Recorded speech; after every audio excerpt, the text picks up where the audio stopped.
Welcome to QD Clinic. I'm Jack Cush with Room Now. QD Clinic is brought to you by Room Now Live. Today we're talking about smoking and rheumatoid arthritis.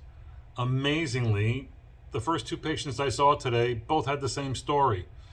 They had rheumatoid arthritis. They were doing actually kind of good, although they haven't always been doing good. They are both on aggressive combination therapy, biologic and methotrexate and something else. They both have the same story. They both are smokers. They both know. They've heard me talk about it, complain about it, plead, beg about smoking and their rheumatoid arthritis. And they're all told the same thing. Smoking causes rheumatoid arthritis, significantly so. Smoking worsens rheumatoid arthritis. And if you could stop, maybe you could get better. But what's the data? What's the story here? What you need to know, of course, is the association. We do know from studies, preclinical RA studies, that clearly show us that patients who are at risk, genetically at risk, patients who have developed signs of autoimmunity, they are more likely in people who are smokers with the shared epitope with CCP or rheumatoid factor. That smoking becomes one of the major environmental influences that tips the balance from a genetic risk to now autoimmunity and adaptive immunity that's leaning towards the development of a chronic inflammatory state.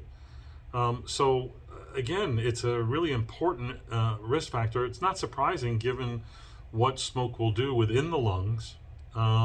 It promotes citronization of proteins. It activates alveolar macrophages to spew a lot of pro-inflammatory cytokines and mediators that are not good for the lung and not good for rheumatoid arthritis.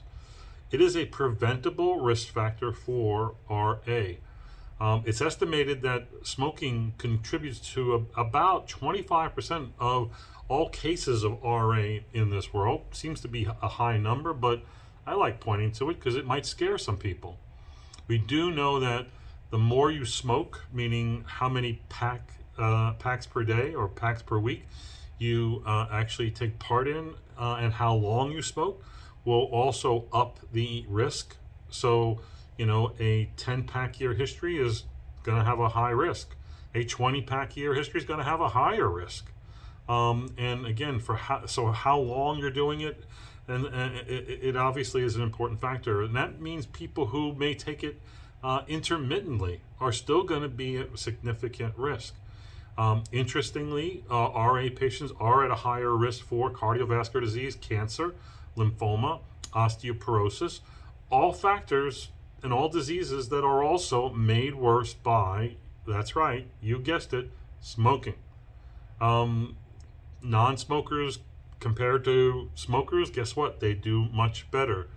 And sobering data, a lot of this data actually comes from numerous great researchers. Karen Kostenbatter looked at this a few years ago, and she also showed that from the Nurses' Health Study that you could have stopped smoking for 20 years and still carried an increased risk of what smoking can do. And it seems like you need to be off smoking, off tobacco for more than 20 years for that risk to go back down to somewhat close to normal. So again, smoking, a bad player in our patients with rheumatoid arthritis, and we should be advocating strongly against it. And again, how do people stop smoking? It's a very difficult thing to do. The evidence is pretty clear that the patients who do best are those who join a program like Smoke Enders.